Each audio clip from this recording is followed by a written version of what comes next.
tertúlia. Meu boa tarde para todos e todas. Hoje é dia 15 de junho de 2011, quarta-feira. O verbete é 1961, 5 páginas, 42 logias e 16 máximas. Eu chamo a atenção que o detalhismo tem 11 máximas. Tema: procedimento composto. Especialidade: procedimentologia. Definição: o procedimento composto é o ato ou efeito de proceder de determinada maneira de agir, de portar-se ou de conduzir-se metodicamente de modo complexo, como técnica de potencialização do apuro e eficácia das investigações em andamento. O holopensene da sistematicidade, o procedimento simples do ato de autopensenizar, o procedimento composto do ato de tomar o copo de água. A partir do princípio de a consciência ser complexa, a evolução consciencial está assentada em procedimentos compostos. Os procedimentos simples predominando na fase preparatória da vida humana. Os procedimentos compostos predominando na fase executiva da vida humana. As etapas essenciais para a realização da tarefa. O número de ações em cada estágio executivo. A combinação dos atos repetidos e dos atos distintos. A série de condutas conexas e confluentes para a conclusão eficaz do procedimento. Os procedimentos humanos, envolvendo o parapsiquismo em geral, compostos em função da multidimensionalidade da consciência. Os procedimentos do FIEX pessoal mais complexos, se comparados aos procedimentos exigidos pelas práticas da TENEPS. A complexidade dos procedimentos multidimensionais. Na tabelologia, nós temos 20 cotejos entre os procedimentos simples e procedimentos compostos em geral. Na remissologia, destacamos 3 verbetes dentre 15. Diretriz, procedimento extra-pauta, procedimento técnico-administrativo, reparo técnico e técnica dos 100 procedimentos. Frase enfática: a vida consciencial mais rica é aquela na qual predominam os procedimentos compostos fundamentais, lógicos, cosmoéticos, produtivos, interassistenciais, evolutivos e prioritários.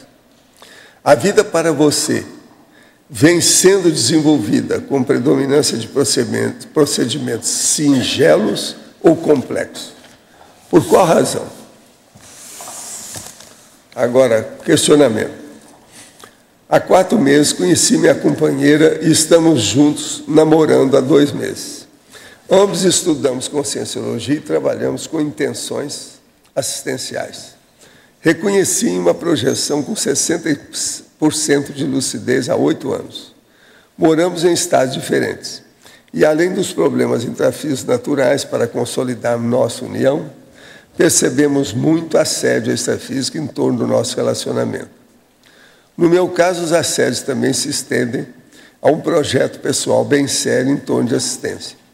Estou com 30 anos e passo por assédio desde os 4. Mas as dificuldades pareceram maiores nos últimos tempos.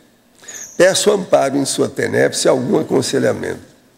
Olha, nós vamos pôr aí o seu nome na TENEPS, vamos ver o que dá. Agora, ó, esse negócio, se você conhece a moça há 8 anos, está com ela há 4, está cheio de problemas, vocês moram à distância, isso aí tem que resolver.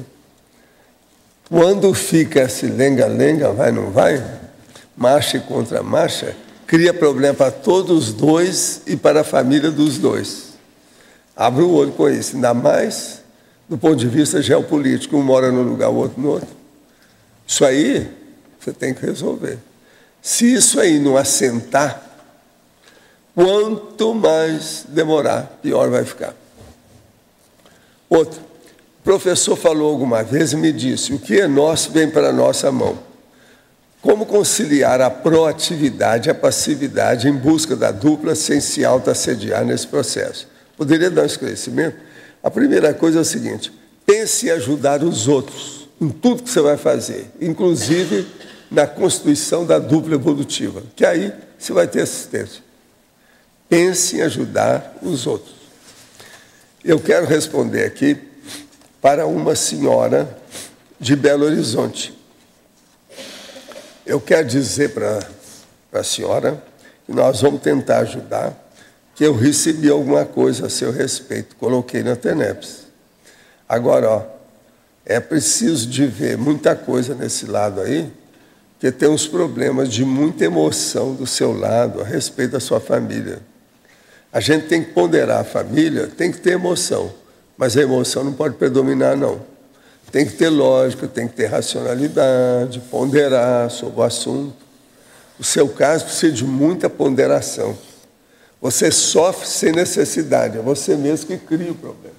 Abra o olho com isso. Agora, nós vamos colocar na TENEPS, fica firme. Agora, gente, nós temos aqui um livro que acabou de sair, está lá na Epígrafe, na livraria. O livro é do nosso amigo Juarez Freitas. Sustentabilidade, Direito ao Futuro. Esse é o livro mais novo dele, acabou de ser editado agora. É da editora Fórum. O livro está muito bem apresentado, seriamente, tem 340 páginas. Agora, estuda o processo da sustentabilidade seriamente. Essa obra pode se tornar mesmo uma referência sobre a matéria daqui para frente. Ele estudou vários aspectos sérios, inclusive tem aqui os processos das falácias e o alerta para armadilhas psicológicas que impedem praticar prevenção e precaução. Ele defende um Estado sustentável, comprometido com o bem-estar das gerações presentes e futuras. Leva a sério tal assunto de palpitante atualidade. Ele agrega insights e propõe uma agenda abrangente da sustentabilidade. Vale a pena, quem está estudando sustentabilidade precisa de colocar essa obra do Juarez, sabe, na sua biblioteca. Não tem jeito de escapar. São muitos capítulos, muito sérios, tem conclusões seríssimas aqui. Vale a pena ver. E vocês sabem, ele é gabaritado. Ele tem infraestrutura para isso.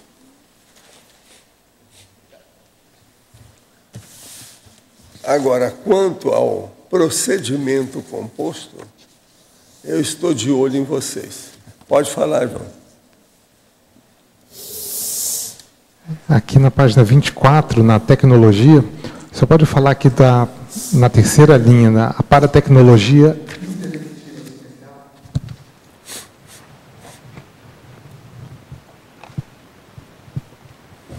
A paratecnologia intelectiva assistencial.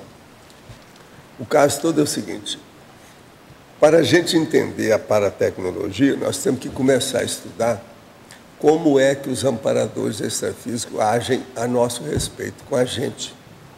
Com isso, a gente vê quais as técnicas, o processo, o modo de agir, a manifestação, aquela criação de um círculo social e multidimensional com a gente. Agora, essa intelectiva assistencial é praticamente o que eles fazem. Então, você veja bem, paratecnologia intelectiva assistencial. Agora, vamos pensar como é que é o processo. Uma coisa que você pode estudar, se você não tem ainda muito traquejo, uma interlocução com o amparador, pega a enciclopédia e dá uma olhadela em tudo que diz respeito a amparador extrafísico. Lá tem muitas dicas, como é que ele se manifesta. É só olhar. Pega pelo Find e olha lá. Amparador. Você vai ter uma ideia. E lendo aqui o verbete, eu estava pensando assim, o que me parece é que à medida que vai se evoluindo, a tendência do procedimento composto tomar conta da vida da pessoa. Cada vez mais. Outra mais. coisa, não é só isso. Quanto mais conhecimento, cognição ou experiência você tenha, mais complexa é a sua manifestação. Você não pode esperar, por exemplo, que você vai pegar um PhD e pegar uma pessoa que é totalmente assim ingênua e inexperiente, que não estudou muito.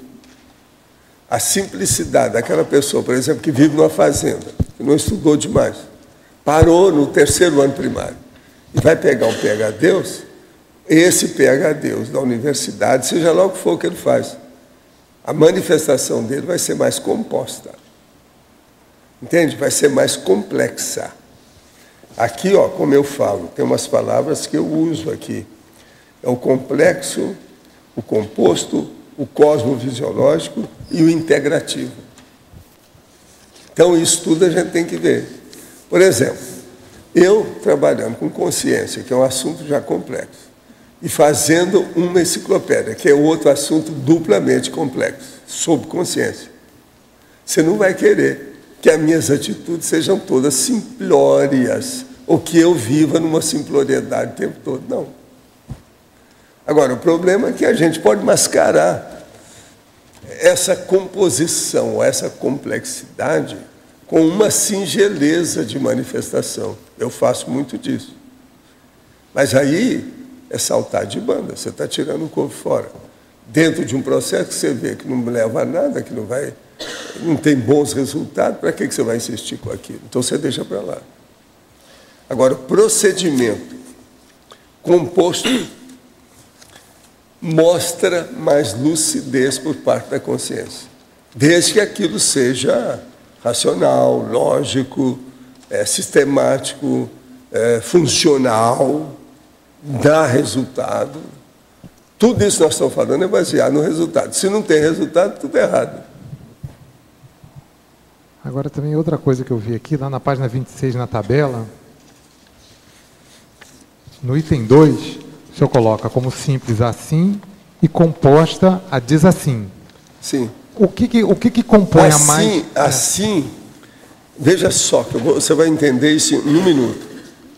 Assim é um processo de instinto. Você chega perto da pessoa, você simpatiza ou não com ela. Você já fez a assimilação, mesmo que você não saiba. Não interessa. Agora, a hora que você chupou, vampirizou a energia daquela pessoa, vai ser um problemão para ficar livre daquilo. Aí é o composto. Tem lógica ou não tem? Você não teve a mínima para fazer a assimilação, mas a desassimilação, se fosse diferente, não precisaria de arco voltaico, não precisaria de processo de terapia. Tudo que a gente criaria como doença, você conserta na hora. E isso não ocorre, é impossível. Por quê? Porque a desassim não deixa. Você tem que fazer a desassim de uma maneira composta, muito séria. Desassimilação. Pensa bem nisso. Tem lógica para você? Você entendeu? Uma coisa simples pelo instinto. E uma coisa complexíssima devido ao discernimento que não tem. Se você coloca discernimento, a desassim fica simples. Igual a assim. É o que eu tento julgar para vocês as ideias, para vocês verem o que faz com isso. Porque, por exemplo, nós também, nem eu, nem amparador, nem ninguém, consegue fazer isso no seu lugar. É um processo esponte sua, quer dizer, é da própria pessoa. É uma manobra, decisão, está entendendo?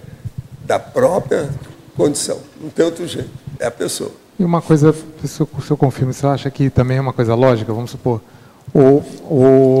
a pessoa mais evoluída, vamos supor, um teleguiado, ele já, toda assim que ele fizer já não é mais instintiva também. Como é que é? Tudo assim, de uma pessoa mais evoluída já não é mais instintiva. Ele já faz, já dominando todo o processo. Aí assim dele eu raramente faço uma assim contra a minha vontade. Aí assim se torna complexo. Presta atenção. Quer dizer, eu não uso mais instinto para isso, há muito tempo.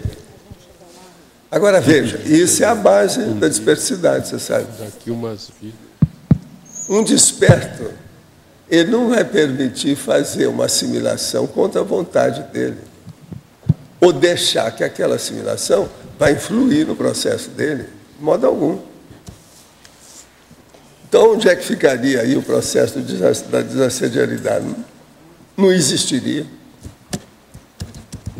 Valdo. Agora, o que eu acho é o seguinte, eu trago esses verbetes, são assuntos que às vezes vocês não vão encontrar em lugar nenhum falando uma coisa dessa. Parece ser muito simplista. Não é, não. Isso é sério, é composto, é complexo e tem sua razão de ser. Se a pessoa entender bem esse verbete com essas 5 páginas, ele está no caminho da dispersidade. Se ele entender bem. Valdo, a fatologia, segunda linha, o procedimento composto do ato de tomar o copo d'água.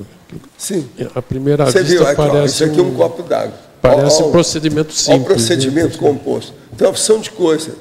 Por exemplo, primeiro, eu tenho que ver onde é que tem a água. Passar a água para cá. Depois de passar a água, ver o que é. Tomar o tanto que eu for. Outra coisa, o copo tem que estar limpo. Senão não adianta nada. Como é que fica? Ele é composto desde que tome com técnica. Isso. Pois é, não. E olha quantos movimentos eu tive que fazer. Aquele negócio, você levantou e foi até o banheiro. Entendendo? Quantos movimentos tem aqui? Agora, eu gosto de mostrar e numerar cada atitude dessa, cada manobra. A gente vê como é que é. Todas essas manobras simples, elas exigem procedimentos compostos.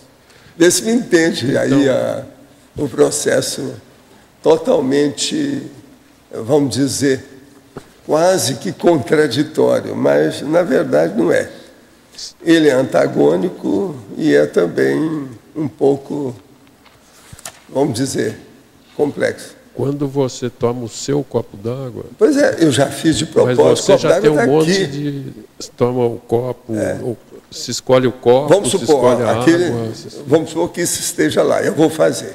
Eu vou pegar primeiro, tem que desarrolhar a garrafinha, depois ver se o copo está limpo, tirar isso aqui que está protegendo para não cair nada dentro. Olha quantos... É um algoritmo. Procedimento composto é algoritmo. Correto. A rigor não há nada simples. E outra coisa, tudo que diz respeito à consciência é complexo. Então a gente tem que levar isso à frente para esclarecer mais.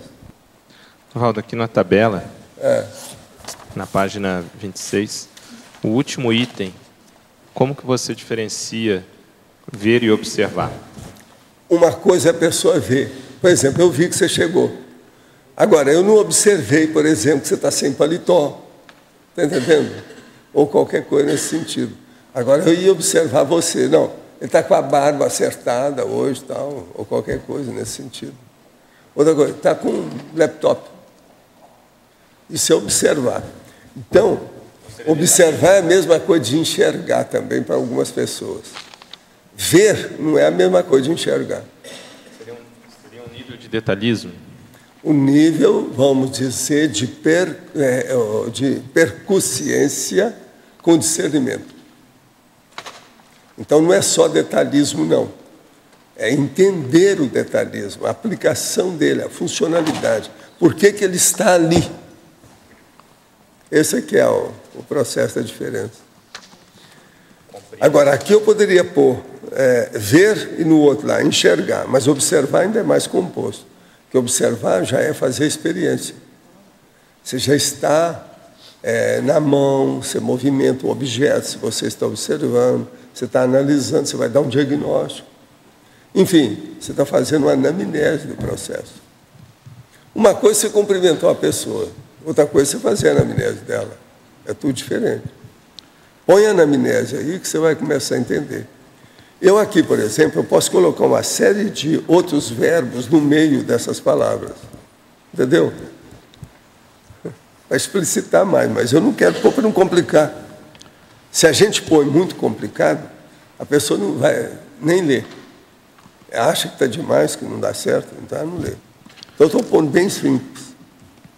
Alô? Agora, ó, o chato é esse número 1. Procedimentos simples. Amar. Procedimentos compostos. Adquirir senso universalista. Esse é deste tamanho. É a diferença. Aqui, analisando ainda esse quadro, dá para se dizer que os procedimentos simples são psicossomáticos e os outros compostos são mais mentais somáticos? Mais o quê? Mentais somáticos? Sim, a maioria é assim. O simples, geralmente, é instintual. Você olha que você vai ver que é. Agora, tem coisa aqui avançada, né? Por exemplo, o 05 é clarividência, e de lá, pangrafia. O negócio é seríssimo. Agora, o problema chega num certo ponto que a coisa fica mais séria. Veja bem, procedimento simples, clarividência. Ok. Eu encontro com a dona lá em New York. É uma agérata, agênere. Eu não reparei de cara nela. A hora que eu virei, que eu pensei, epa, mas como é que essa dona está aqui? Não é possível. Eu viro e ela sumiu. Isso mostra que eu não usei pangrafia, burro. Foi só clarividência, foi só ver a pessoa, ficou por isso. Também não observou, né? Nada. Só viu. Não houve observação, não houve enxergamento. Você está entendendo? Não houve percussiência dentro do processo. Agora, veja, ali não tinha nada para me levar naquilo. Primeiro, eu não estava precisando de energia dela. Está muito bem comigo. Eu tinha trabalhado, atendido um monte de gente, estava com a minha pasta de 007 na mão, cheia de material. Agora, ela chega para mim e fala assim, eu sei que o senhor estuda consciência, já me informaram, queria que o senhor me ajudasse, tem um processo aí, o senhor pode me dar seu cartão? Eu dou. Quando eu viro e vou andando para ficar no lugar onde eu entrava, no vagão do subway, eu falo assim, gente, a dona não tem nada na mão. No subway? Não é possível. O vestido dela liso, aquele negócio completo, não tinha nem bolso, não tinha nada. O que é isso? Aí eu viro, a dona não está lá mais. E outra coisa, meu cartão não estava no chão, não. Ela desmaterializou o cartão com alguma coisa. Se houve lá. A única coisa positiva que eu vi na história foi o cartão. Eu não peguei na mão dela, não dei abraço nessa senhora, não teve nada. Eu só dei meu cartão para ela, mas nada. E onde ela te abordou, não tinha escada próxima, quer dizer, não teria onde ela ter entrado? Não, ali pertinho não tinha. A escada é de subir e de descer, mas a distância... Não teria Nós como. estávamos na beirada, onde você entra no trem. Entendeu? Outra coisa, não tinha ninguém nessa hora. Agora, a hora que ela virou e sumiu, eu olho, aí eu começo a ver as escadas, os caras já vinham, daí a pouco encheu a estação. Naquela hora não tinha ninguém. Agora, será que essa filha da mãe, ela limpou a estação para ela aparecer lá? Eu não ponho a mão no fogo em nada. Seria um encapsulamento, né? Um mega encapsulamento. Né? Nunca se sabe. Agora, professor, por exemplo, aqui na frente. Se o senhor tem alguma coisa, o senhor fazendo uma retrospectiva, antes do momento que o senhor encontrou ela, nos dias anteriores ou naquele dia, teve alguma dica que o senhor teria? Nada. E que o senhor não pescou na hora? Eu estava trabalhando com um monte de gente fora, por causa da American Society. Então tinha casos, tudo quanto é gente, país diferente. Conforme a pessoa que vinha, eu conversava sobre o assunto, conforme o outro. E eu estava olhando também, me atualizando na bibliografia das revistas que tinham chegado, revistas de parapsicologia, porque lá eles assinavam tudo naquela ocasião. Muito mais do que eu. Eu tinha algumas, mas não tinham todas. Então eu estava bem por dentro da história, trabalhando. Outra coisa, não foi só um dia que eu fui lá, não. Eu ia lá várias vezes quando eu estava em New York, na ocasião. Agora, outro dia o senhor teve uma visita da monja. O senhor pegou o conteúdo ali, o que ela quis dizer. Essa daí, por acaso, teve algum conteúdo, algum que o senhor pegou, alguma coisa, algum motivo mas disso? A monja apareceu numa clarividência. E eu vi que era ela. Agora, o melhor da história. Vocês não me perguntaram, mas assim, por que eu sabia que aquela menina é a monja? Por que você sabia que aquela menina era monja? É o óbvio, que eu conheço a peça. Aqui é aquele negócio, conheça a peça. Você está entendendo? Pelo jeito é ela mesmo, não tem jeito. Mas dessa de Nova York não teve nenhum Mas conteúdo. não é isso. A monja apareceu, aquilo é instantâneo. Ela vem e volta. Aquilo é clarividência mesmo pura, de uma aparição. Aparição é uma coisa. Agora, a gênere é outra, ela está aí viva. Você viu?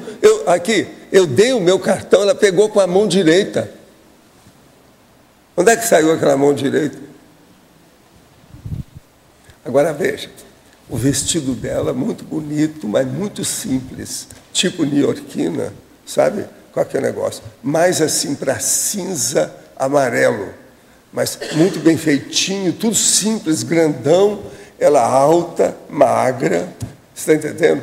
Não chegava a ser aquela moda que tem, a godê, com os negócios que mostram a mulher rebolando lá dentro do vestido, não. Dela era certinha, tudo arrumadinha. Não dava para falar nada contra. Entende? Só umas coisinhas aqui, não tinha nada demais. Agora, eu viro, falo assim, gente, como é que essa dona está aqui? Vamos ver onde é que ela está, com quem, de que modo. Eu viro, não tinha mais ninguém, não tinha mais nada, sumiu tudo. Era morena clara. Agora, aos olhos profundos, sabe? Aquilo me chamou a atenção. Mas comigo, de cara, quando eu olhei, falei assim, gente, será que é de tóxico? Ela está olhando por causa dela? Mas não era. O negócio de profundidade é o médico que está atendendo o drogado, entende? É outra coisa. Não era. Agora, a voz, muito bonita, tranquila. Por exemplo, como é que falou? Eu calculo que ali, naquele jeito, ela não tinha mais de 40 anos, não. Uns 30 e tantos, 40 anos. Agora, se eu vê-la de novo, eu vou saber quem é. Essa não... Essa está marcada. Que é esquisito, né? Agora, eu todo crente, cheguei lá, mostrei para a turma da Maria, para o meu povo lá, minha mulher. Falei assim, ó, tem uma senhora que pode ser que vai telefonar para mim. Eu dei aqui o número do telefone de vocês e coloquei, porque tudo isso eu escrevi na frente dela. Quer dizer, o negócio lá deve ter demorado pelo menos 1 minuto, aquele negócio, 1 minuto e pouco. Então, é isso que eu estou falando, que a evidência é uma coisa, isso aí já é outra. É uma evidência mais composta. O senhor da livraria, que o senhor conversou também, foi na mesma temporada? Foi antes, depois? Quando não, essa lá que você está falando lá da Lexington, o cara? Não, o senhor velhinho, velhinho do sebo. Pois é, não, o velhinho foi bem depois. Foi noutra viagem. Não tinha nada que ver, não. Esse lá da Lexington, naquela ocasião, eu já estava, isso foi anos depois, eu estava no hotel na Lexington, que é o Doralim. Eu estava lá. E eu saí porque eu estava olhando as livrarias que haviam, e aquela apareceu, que eu não sabia. Que eu olhava tudo quanto era catado no telefone, conversava nas livrarias, perguntava como é que era, entende? Sobre isso, sobre aquilo. Todo lugar que eu ia, eu olhava isso. Eu ia também, às vezes, nas centrais de turismo e perguntava, onde é que tem livraria? Como é que são? Às vezes eu queria saber alguma coisa sobre biblioteca, eles me davam informações. Eu estava sempre procurando alguma coisa, matéria de livro e processo de documentação. Agora, essa lá da Alex foi depois. E esse homem lá, ele estava lá mesmo, ele era o dono do negócio. Mas o senhor chegou a conversar com ele sobre esse acontecido, não? Não. Nós tivemos muito pouco. É tanto que quando eu quis voltar lá, na outra viagem, que aquilo lá já foi no fim da minha viagem, eu vim embora. Quando eu voltei no outro ano, já não havia mais. A livraria não existia mais.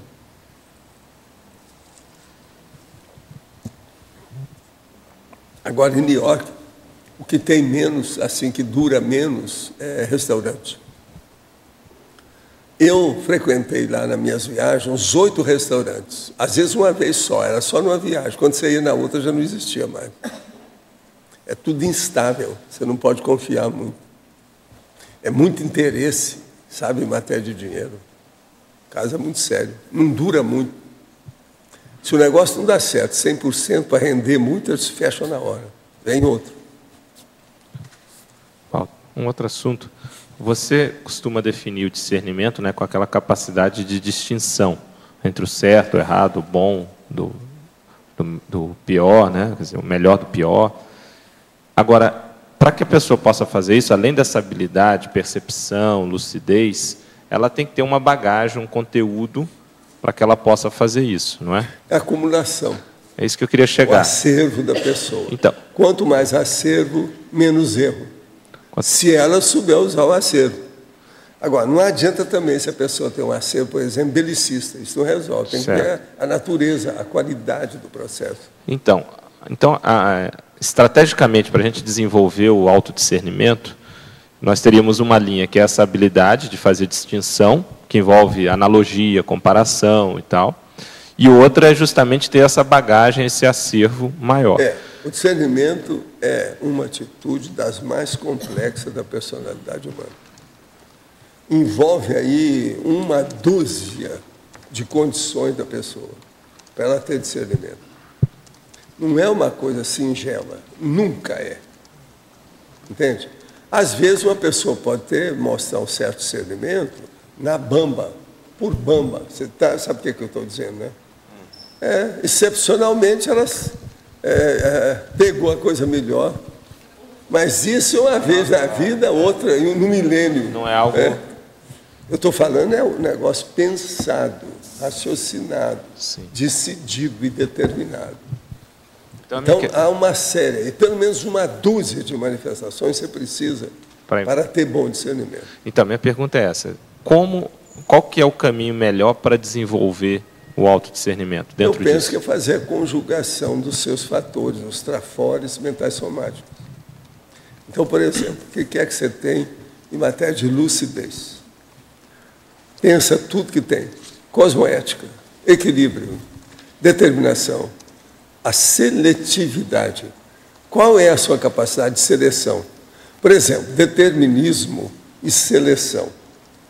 A hora que eu chamo o processo de discernimento, é uma seleção. Você está fazendo uma triagem de alguma coisa. Mas não é a mesma coisa, vê se me entende. O discernimento é mais complexo do que a seletividade. Entendeu ou não? Então, comece então a pensar agora como é que a complexidade vai se ampliando cada vez mais quando você coloca outros viés, outros fatores dentro desse processo. Por isso estou falando, pelo menos uma dúzia de condições você precisa. Não é só associação de ideias, não é só juízo crítico, é muito mais do que isso. Por isso que eu chamo, discernimento é a consciência, é a síntese de tudo. Você é o seu discernimento. Acabou. Por isso você fala o mental soma, o corpo do discernimento. Mas a minha questão é justamente essa. Então, quer dizer, esse referencial que eu vou utilizar para fazer o juízo crítico, para fazer uma avaliação, ele se dá pela minha experiência ao longo das vidas, né? Ao longo das seriais. Agora, as cicatrizes que você fala. Nós todos estamos aplicando aquilo que a gente tem como acervo. O problema é que a gente vem para cá e a maioria esquece praticamente quase tudo. Então ela começa a recuperar aquilo. Quando ela começa a recuperar, que já tem alguma coisa, ela já está para morrer. Por isso que é muito importante aumentar a longevidade humana. O nível de discernimento vai melhorar. Valdo, essa questão da mulher do metrô de New York, ela, considerando que houve uma materialização, porque ela pegou o teu cartão, você já tinha visto algum tipo de materialização assim? Já alguma coisa que eu tinha visto. Já. E outra coisa, eu já vi coisa que sumiu da agora para sempre e coisa que apareceu da agora para sempre. Entendeu ou preciso explicar mais? Eu sei, mas... Então, por exemplo, o tal livro que eu estava procurando, que depois eu falo assim, vai lá que está lá no anexo. Eu chego lá, o livro estava na frente assim dos outros. O livro que eu procurei durante anos não achava de jeito nenhum. Aquilo houve um teletransporte, alguma coisa. Mas também a materialização e desmaterialização de objetos também você já viu. Mas tudo isso eu já vi. Agora, eu penso que tudo isso é complexo demais, que exige muita energia. Essas coisas chegam num nível crítico dentro do holopensene da pessoa. Então é preciso estudar muito. Isso não é fácil. Outra coisa, não pode haver, só raciocina junto comigo, não pode haver um fenômeno complexo desses banalmente, um objeto à toa, banal.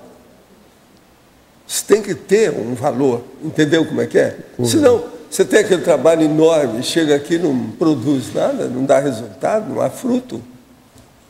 Então, isso tudo é muito sério. Eu penso, por exemplo, que esse processo de efeito físico, muitas consciências desistiram de mexer nisso, nesse século XX, XXI, porque a vida humana dispersa todo mundo. É tanta gente com ansiosismo. Isso não fixa a condição para fazer efeito físico. A síndrome da dispersão não permite nada de parapsiquismo bom. Só cria assédio. Mas esse pode-se dizer que foi um tipo de parateleportação do dela, não sei. Mas não. Aí agora preciso de ver a intenção. Por exemplo, uma coisa muito séria. Eu acabei de dizer, o processo da fixação. Há um negócio aí seríssimo. E no caso paradoxal. Você já viu pessoa mais fixada do que um toxicômano? Ele está fixado no tóxico. Mais nada. E outra coisa, então, não adianta nada essa fixação. Tudo leva para o buraco. No entanto, é a fixação que falta na vida moderna. Então, eu considero isso um dos maiores processos contraditórios da vida moderna. A fixação da droga, do drogadito, que tira a fixação no objetivo superior, que não tem. Você olha, um cara que está com crack, ele só pensa no crack dia e noite, mas não. Ele está fixado, é uma ideia fixa. Agora veja, é aquele monoideísmo patológico, psiquiátrico, tudo errado, entende? Agora, é impressionante você ver isso, o que é a fixação. Uma boa parte das pessoas, elas às vezes vivem bem se tiver uma fixação. Elas se sentem melhor. Mas é que a maioria é patológico. Isso é o senhor problema. A não patológica seria, o nosso caso... Seria... A não patológica seria a ampliação da assistência aos outros. Quanto mais, melhor. De uma maneira cosmoética, dentro da mega fraternidade, como eu chamo, alguma coisa nesse sentido. Isso seria muito diferente. Mas como é difícil. Como isso não é fácil. Professor Valdo. Agora eu estou vendo aqui que nós temos aqui as categorias do processo. Então, está aqui para você ver o que vocês fazem para me ajudar. Um pobre coitado, burro, que está aqui, que precisa de auxílio imediato. Hoje não é sábado, mas que está pedindo a sua contribuição. Está certo? Professor Valdo. Sim. Na tabela, no ponto 3, autoculpa como procedimento simples e recomposição grupo karma como procedimentos compostos. Você poderia ampliar A autoculpa, no caso, geralmente é a pessoa, então, que ela reconhece que errou e ela ainda não fez a recomposição grupo kármica daquilo. Se ela tem culpa, ela tem que desfazer aquilo.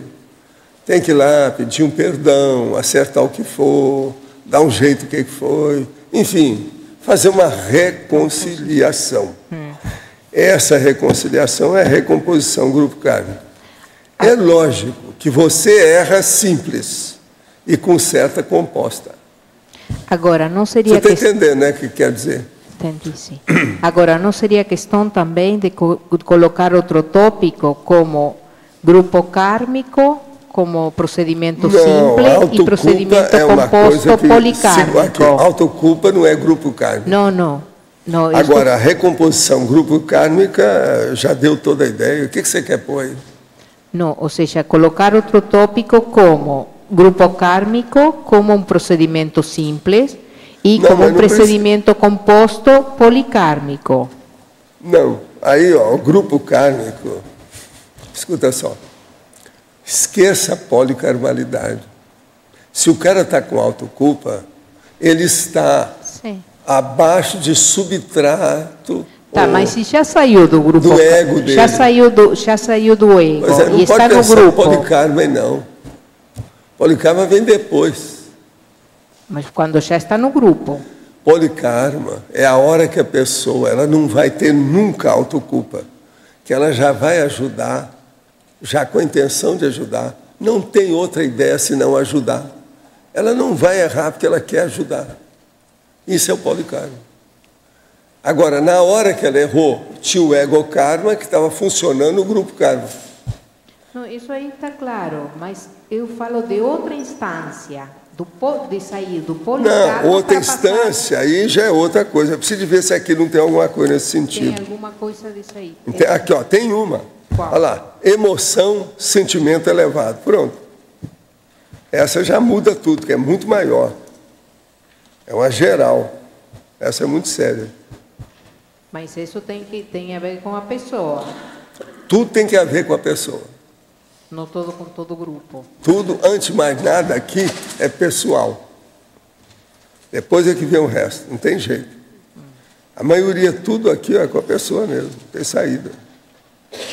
Tá bom, obrigada. Agora, ó, uma das coisas mais sérias que tem é o 16. É você plantar, é um procedimento simples. Agora, cultivar aquilo que você plantou, muito mais difícil. Que é a manutenção. Professor Valdo aqui. Sim. Eu queria saber, além do autodiscernimento, quais seriam os outros pilares da imperturbabilidade? Imperturbabilidade? Aí seria tudo aquilo que leva para o equilíbrio e a harmonia íntima. É aquilo que eu falo com Loche, anticonflitividade. Sem a anticonflitividade, mas permanente, a pessoa está sempre perturbada. O problema é você desencadear o fator que a perturba. Se ela está muito boa, você arranja um fator que na mesma hora cai. Então, essa pessoa, ela não está preparada para o que deve é. Ela ainda não tem uma higiene, ela não tem um processo de manutenção da pacificação íntima. Porque imperturbabilidade é a pacificação íntima. Então, por exemplo, uma pessoa pode estar nadando e ela está pacificada intimamente. Olha, nadar exige movimento do corpo inteiro. No entanto, ela está em paz consigo mesma. Isso é muito sério. Tem pessoa que vai nadar porque não está em paz consigo mesma. Sai da natação, não está ainda em paz consigo mesma. E por aí vai. Então, o processo, ele é, antes de mais nada, intraconsciencial. A imperturbabilidade. Entende? Agora, para ver a primeira coisa física, é ver o neurovegetativo. Como é que está? O vago, parasimpático, os nomes que vocês querem, as duas aí que são especialistas. Tem que escolher. E em relação à obstinação, né? Essa questão de ser javalínico, obstinação, como a gente pode você obter pode isso ter uma obstinação que seja da autodeterminação positiva, aí então o processo cosmoético. E pode ser uma obstinação da pessoa que não perdoa ninguém, que é totalmente baratrosférico. Então, obstinação nem sempre significa que seja tão ruim. Depende da intenção, o que a pessoa está fazendo com aquilo, como é que é. Porque obstinação, até o processo da constância, da tenacidade. Outra palavra difícil é tenacidade. A pessoa que é. Dureza é uma coisa, rigidez é outra coisa, tenacidade é outra coisa. Tem que se dominar. O que é que essas pessoas querem? O que é? Qual a intenção que tem? Uma pessoa muito rígida, quase sempre ela passa da conta e faz mal. Entende? Agora, o tenaz, por exemplo, depende do que é. Às vezes também ele pode fazer mal.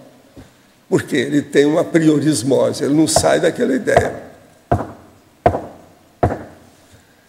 Ele deu opinião, pronto, serve para tudo. Você já sabe tudo dele, ali não sai mais nada. Não dá.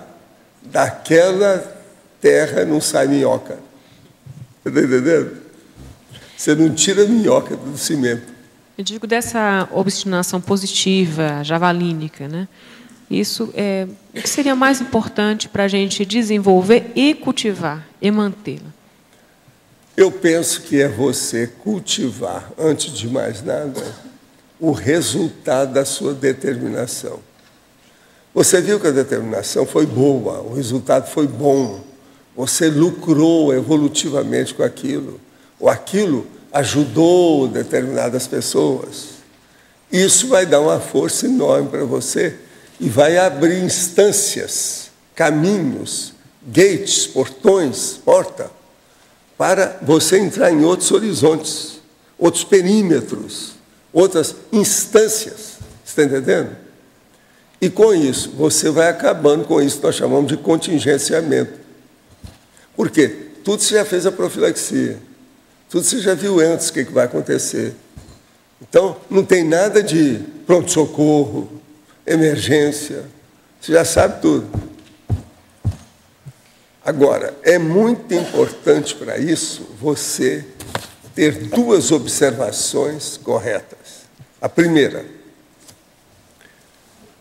você saber direitinho o que é a sua rotina útil. A segunda, você observar e não deixar passar por que houve uma quebra da rotina útil. O povo geralmente não dá valor para isso, está errado.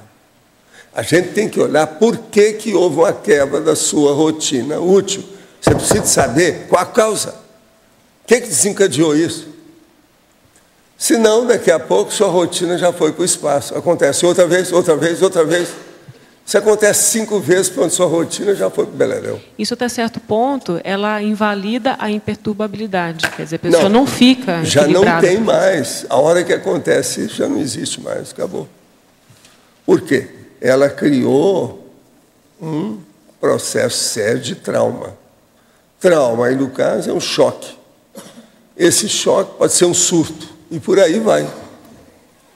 Tem uma série de condições que pode ocorrer desse modo. Tem que abrir o olho. Aldo, queria voltar só à questão do autodiscernimento. Você comentou que havia mais ou menos uma dúzia de competências para desenvolver o autodiscernimento. Você poderia elencar algumas delas? Olha, o problema é você pegar na enciclopédia e ver tudo que tem de coisas positivas que diz respeito ao mental soma da pessoa. Mas vamos supor, vamos começar. Autojuízo crítico.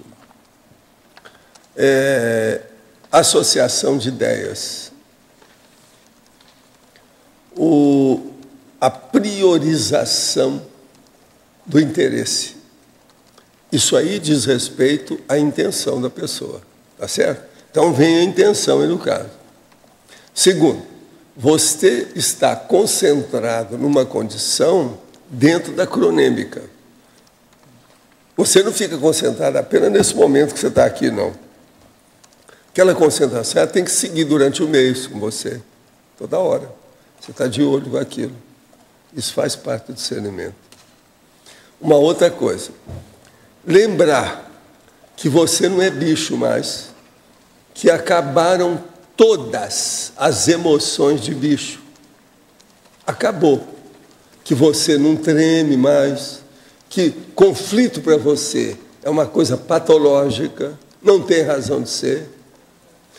Outra coisa, se há conflito dos outros, não quer dizer que seja conflito seu. Você pode entrar no conflito dos outros para ajudar, mas você não vai ficar conflitivo igual aquela pessoa, porque senão você não ajuda nada. Isso tudo tem que ser, você está entendendo? Sopesado, senão não adianta nada. Agora, outra coisa séria é racionalidade, a lógica quanto aos fatos do momento evolutivo. Fatos e parafatos, né? Senão não adianta. E por aí vai. Você vê que isso aí, só isso, já é uma cartilha enorme. Não se brinca com o processo. Então, a autodiscernimentologia não é fácil. Precisa da pessoa pensar demais e ver o que é que faz com isso. Não é qualquer um que chega lá. Agora, é a partir disso aí que a pessoa vai entrar na autoconsciência ou metodologia. Talvez dentro do estudo do conscienciograma, o estudo do discernimento seja um dos pontos mais altos que tem. Agora, Waldo, a polimatia também ajuda nesse processo, né? Quer dizer, quanto maior a polimatia da pessoa... Quanto maior a sua erudição, quanto maior a sua cosmovisão, melhor. Entende? Agora, a coisa séria que eu vejo é o seguinte: as pessoas, elas às vezes por preguiça, ou por desinteresse, ou falta de fixação, por reflexão, elas não fazem reflexão, então não fixa. Elas não veem que é muito importante ela discernir, antes de tudo, que ela tem que fazer coisa correta, não erro. Às vezes ela faz uma coisa mais ou menos e ela deixa passar. Você está entendendo como é que é? Então, por exemplo, ela estava lá mexendo, está com um cachorrinho lá junto com ela, o cachorrinho bate nela, ela bate no copo, o copo cai e fica lá no chão. Ela não limpa o copo com os pedaços que estão no chão. Aquilo está errado. Você está entendendo? Então, estudo tem que... São detalhes que a pessoa tem que olhar. Ela não vê o alcance do erro pequeno. Então, conclusão de tudo isso. Quanto mais discernimento uma pessoa tem, mais os erros simples meus ou seus dela, se eles aparecerem, são maiores do que o maior erro seu ou o maior erro meu. Você entende? Porque as consequências vão ser, vamos dizer, africanas. Você está entendendo? Imensas. O negócio não vai ser fácil. Então, um pequeno erro da pessoa com discernimento, está tudo arrumado, fica enorme. Você está entendendo? Para ela. Agora, chega num certo ponto que você não pode ter mais erro simplório. Não existe mais isso. Esquecer isso, deixar cair uma coisa, ou trocou uma coisa pela outra. Essas coisas não podem existir mais. Chega um ponto que não tem mais. Agora, a hora que acontece isso, você começa a sair de você. Então, a sua própria vida, naturalmente, começa a ferir a vida dos outros em torno de você. É aquele meu negócio lá no Instituto. Você, quem é que esteve mexendo na minha mesa? Eu sei tudo. Está tudo com memória fotográfica do que existe. Aqui é a mesma coisa. Se alguém mexeu, eu sei tudo. Agora, o povo tem dificuldade de manter esse status quo da situação, que é sempre renovação. Isso é a consciência multívola, que eu já fiz até um verbete sobre isso. Ela quer sempre, ela cansa, ela enjoa, Ela quer uma coisa nova. Isso é bobagem. Eu falo com essas pessoas o seguinte, olha aqui, o seu corpo é esse. Eu desejo que você viva 100 anos. Você já pensou? Daqui 100 anos, seu corpo é o mesmo, piorado. Para fazer a pessoa pensar. Você está entendendo? Não adianta querer mudar de corpo. Até lá, você não vai mudar. Se o corpo é assim, pensa no resto. Agora, se a pessoa entender isso bem, ela muda. Já houve gente que mudou totalmente depois dessa, porque o argumento é acachapante, né? Uma consumultívola que quer mudar tudo, ela não muda o corpo. Ela só vai mudar o corpo para pior, para pior, para pior, para pior, cada vez mais. Porque você vai envelhecendo, vai perdendo os neurônios, tudo vai ficando cheio de comorbidade. E a condição da mutívola tem relação com o que você falou anteontem, do mutante, né, também. Bem. E a insatisfação, né? Ela agora, não fixa.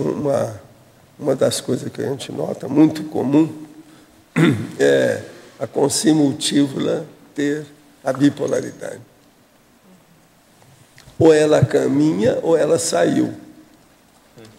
Você entendeu, não? Ou ela está indo ou está saindo. Indo ou saindo. Presta atenção que vocês vão ver. Agora, é muito engraçado quando a pessoa vira para você e fala assim, eu já enjoei disso. Agora, se dá mais com mulher, né, para falar isso. Quase sempre é mulher. Quer dizer, precisa de haver renovação.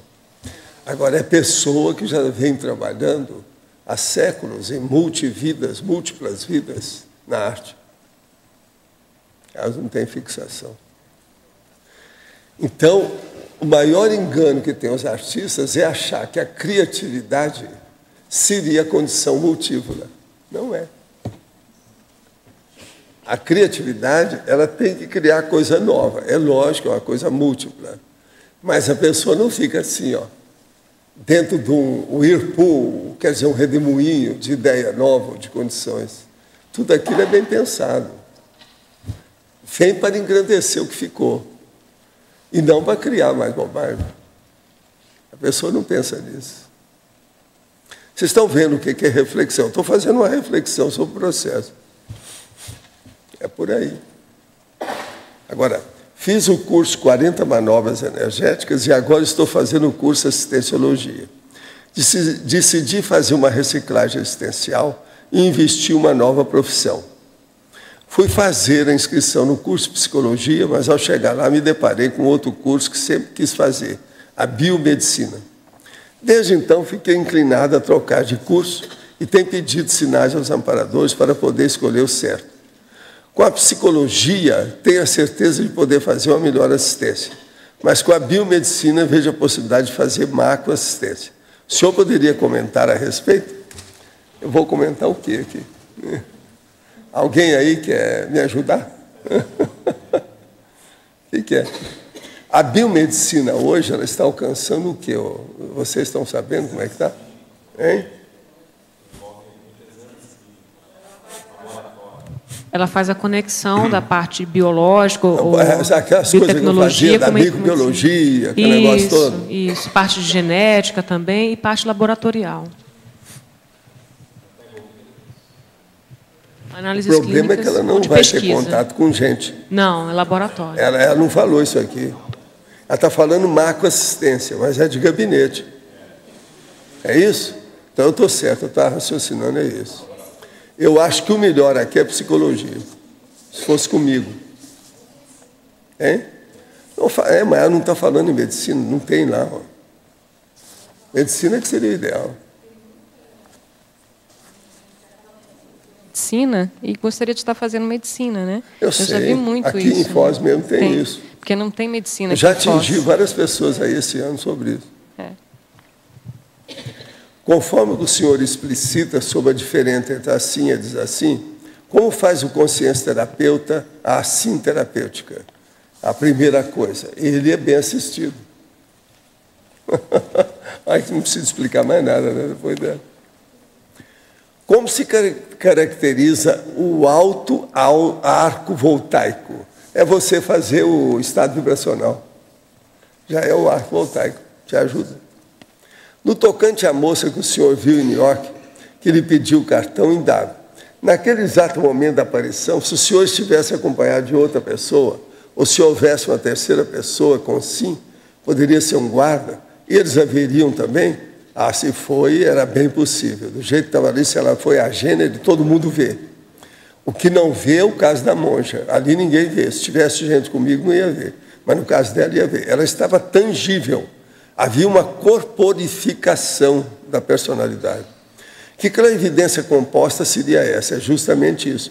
Ocorreu, de fato, a materialização em que outros haveriam se tivesse mais gente envolvida? Sim.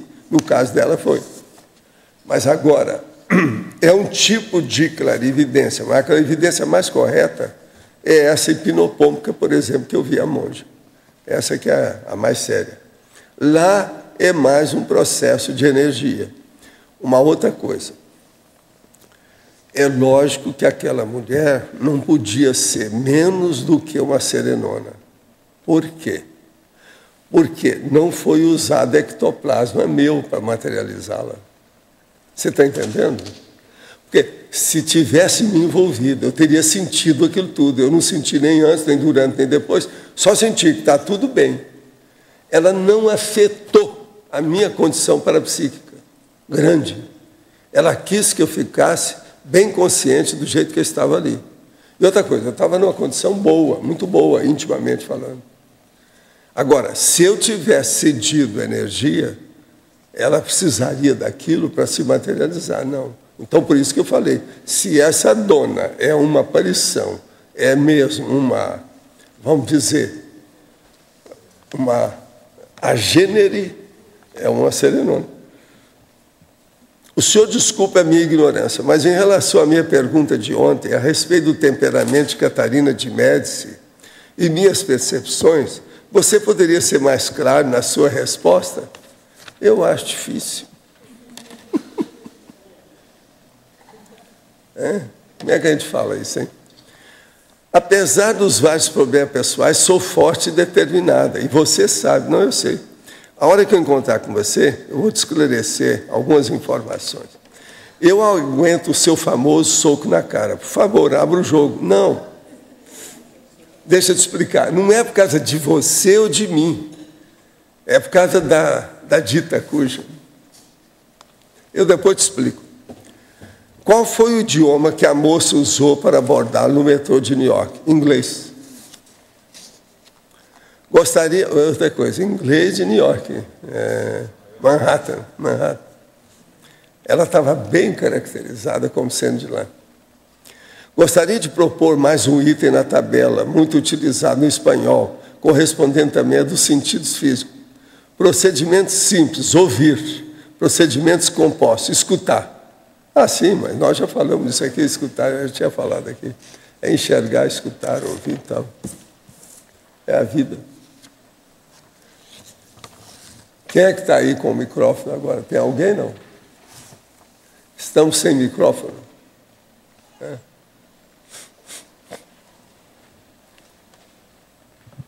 Valdo, aqui na página 24, em tecnologia, na quinta linha, desculpa, na quarta linha, os paraconstructos-chave na paratecnologia da intelecção. Você poderia falar a respeito? O caso é o seguinte, você viu que eu falei da paratecnologia intelectiva, que é a mesma da intelecção. Agora, os paraconstructos-chaves são, por exemplo, tudo aquilo que diz respeito ao processo extrafísico da pessoa, o que ela já entende. Então, por exemplo, aí entra centrais extrafísicas, a parapsicoteca, a paraprocedência da pessoa, a comunex que ela tem em relação, o trabalho, vamos dizer, extrafísico, que tem o núcleo de atividade da mini peça dentro do maxi-mecanismo. Só aí tem 5 coisas. Agora, tem outras coisas, né? Por exemplo, a aplicação disso. Como é que fica a ectoplasmia, o processo de energia, como é o problema, por exemplo, de comunicação com a Consim, Consciex, Consim, Consim, Consciex. Isso tudo também entra aí no caso. Agora, esses paraconstructos, eles são Quanto mais avançada a pessoa, maior o número deles. Entende? E outra coisa, você nota, você pega, por exemplo, assim, um camarada igual o Hayek, ele tem um tipo de preferência para o trabalho que ele faz. Você pega um outro igual espartano, já é outra ideia. Você pega, por exemplo, a Rose Gardner, já é outra coisa. Então, há umas especialidades assim, e isso aí enriquece o holopensene do nosso trabalho. Entendeu como é que é? É muito importante estudo. Estudo é para construir. Eu penso, por exemplo, que se você está trabalhando com alguma coisa muito séria aqui, fisicamente, você arranja alguém, extrafisicamente, ou alguém que se interessou pelo assunto, dentro do max mecanismo interassistencial, para ajudar naquilo com a paratecnologia, sai de baixo. Foi isso que eles fizeram comigo durante uma boa temporada. Eu estava saindo muito fora do corpo. E tinha o meu problema de ficar com a descoincidência virgem. Agora, aquilo, então, eu via a situação toda, e para melhorar, eu trazia determinadas consciências comigo, consciências comigo, para ver se ajudava. Lá pelas tantas, o tal mal chegou e falou assim, nós vamos trazer uma flor para você. Então trouxeram e colocaram perto do lado da minha cama. Você está entendendo? Tinha um negócio junto da janela, ele colocou lá em cima aquilo, extrafisicamente. Agora, o que era? Era um vaso de flor. Não tinha nada demais. Agora, as flores pareciam com essas amarílis, grandona. Só que tem que era um tufão daquilo. Você está entendendo? Não era um buquê, era um troféu, um negócio grande. Entende? Agora, você notava que aquilo parecia que estava fechado. Eu começava a trabalhar, ouvia qualquer coisa, ou às vezes eu perdia a noção de onde estava. Quando eu voltava a mim, olhava, as flores estavam tudo abertas, cheias de energia, tudo quanto era lado. Você está entendendo? Aquilo é paratecnologia. Uma outra paratecnologia que tem é o seguinte, eu começava a ajudar e fazer os negócios, por exemplo, lá em São Paulo. Às vezes tinha 100 pessoas, 150, aquele monte de coisa. Às vezes tinha que mexer com o processo de energia. Lá pelas tantas, eles punham um negócio na minha mão direita, como se fosse um aspersor de energia. Então, onde eu mandava assim, eu sabia que estava indo lá e mudava. Então, eu fazia e circulava na pessoa assim, mudava a aura dela na hora. Você está entendendo? Com aquilo. Agora, estudo é para a tecnologia deles. Agora, essas pessoas, a gente notava que você estava com a mão engajada. É tanto que eu notava que eu não dava conta de, vamos dizer, de movimentar todos os meus dedos e a mão inteira do jeito que eu queria. Ela estava um pouco travada por alguma coisa. Estudo tem. Você entendeu? Né? Todas as questões de paraparelhos que são colocados, às vezes, para doação de energia também, né? Seriam paraconstructos, digamos assim. Eu falei há muito tempo, quando estava começando a OIC, aí, sabe, os conselhos terapeutas, eu falei com eles, falei assim, vocês, com o tempo, vocês vão ter a paratecnologia. Precisa de se adaptar, fazer um ambiente para criar a rotina útil. Sempre, sempre, sempre, sempre. Que aquilo criando um ambiente, essas coisas, eles ajudam. Aí na OIC tem ambiente para isso. Eu expliquei isso tudo para o Nário. O processo, né, a dinâmica de paracirurgia, né, o Hernande daqui a pouco vai começar a dinâmica lá, né, vai ser semanal dentro do próprio auditório da OIC. Isso eu acho que vai ser muito bom, né, Valdo? Que vai ajudar a sentar, vai ajudar esse processo dos paraparelhos. Acho que isso ajuda tanto o processo da pesquisa como da tecnologia, né? Sr. Valdo, voltando ao tema aqui da rotina útil, que o senhor comentou sobre a quebra, né, da rotina útil que cria o problema. O que eu queria entender? Às vezes, vários fatores determinaram aquela quebra, e um principal está ali no meio. Mas como a pessoa está envolvida com essa quebra da rotina, acaba tendo dificuldade para entender qual foi aquele episódio central. Eu queria entender como que nós podemos fazer isso para ficar mais claro. Não, isso aí está tudo errado. A gente já está nesse nível, já está tudo errado. Então, como é que é isso aí? A primeira coisa é o seguinte, você nunca deve deixar ocorrer uma quebra da rotina sem você diagnosticar na hora. Tem que ser imediato. Anota isso que o resto tudo vem. Você vai entender tudo que eu quero dizer. Não pode ter isso. Vamos supor que você não esteja habituado e isso aconteceu. Dá um jeito de não acontecer de novo. Agora, ó, tem que começar pela rotina útil simplória. Uma coisinha à toa. Comece, por exemplo, pelo processo do Monk, do toque. Acerta as suas coisas onde você está, aquilo que diz respeito só a você. Se você tem um banheiro que é só seu, começa pelo seu banheiro. Tudo ali vai obedecer àquela marca que você fez e acabou.